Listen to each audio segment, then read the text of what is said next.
Bismillahirrahmanirrahim. Yang terjadi ketika dada Nabi Muhammad dibelah malaikat Jibril. Sahabat risalah Nabi Muhammad pada masa kecilnya pernah dioperasi atau pembelahan dada yang dilakukan oleh malaikat Jibril.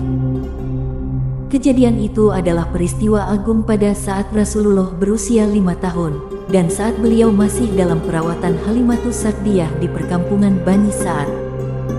Terjadilah peristiwa besar yang sekaligus menunjukkan tanda-tanda kenabiannya kelak.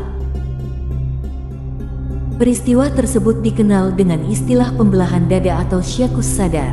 Seperti dikutip dari sejarah hidup dan perjuangan Rasulullah dirangkum dari kitab Ar-Rahiq Al-Mahtum. Suatu hari, ketika Rasulullah bermain bersama teman-temannya, tiba-tiba datang malaikat Jibril menghampiri dan menyergapnya.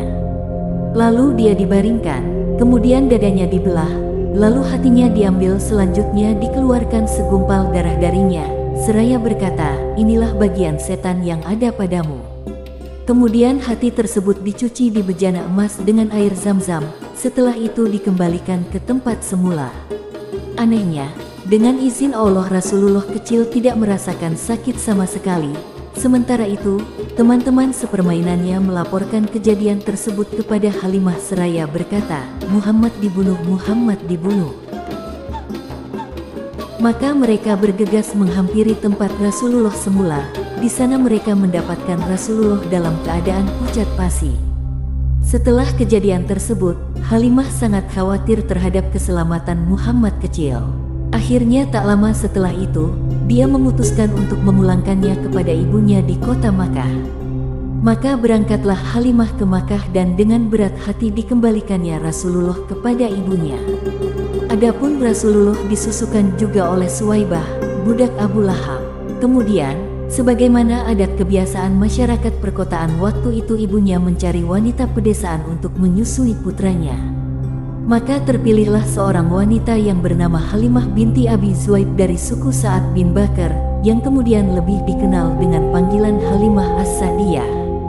Sesungguhnya atas kehendak Allah jualah, hingga Halimah As-Sa'diyah menyusui Rasulullah ketika kecilnya. Sebab ketika pertama kali ditawarkan untuk menyusuinya, dia terasa enggan menerimanya, karena Rasulullah anak yatim yang tidak dapat diharapkan imbalan materi yang layak darinya. Tetapi, ketika tidak didapatkan lagi bayi lain untuk disusui, maka dia pun menerima bayi Muhammad untuk disusui di perkampungan Bani Sa'ad. Ternyata dia tidak salah pilih, karena yang dia susui telah Allah persiapkan menjadi manusia paling agung di muka bumi ini yang akan membawa jalan terang bagi umatnya yang beriman. Maka wajar, setelah itu kehidupan Halimatus Sa'diyah penuh dengan keberkahan. Demikianlah, 5 tahun pertama kehidupan Rasulullah, dia lalui di daerah perkampungan dengan kehidupan yang masih asri dan udara segar di lembah Bani Sa'ad. Hal tersebut tentu saja banyak berpengaruh terhadap pertumbuhan Rasulullah, baik secara fisik maupun kejiwaan. Semoga video kali ini semakin menambah rasa cinta kita kepada Rasulullah. Share video ini sebagai bukti bahwa kita umat Nabi Muhammad dan tuliskan sholawat di kolom komentar agar kita mendapatkan syafaat di yaumil kiamah.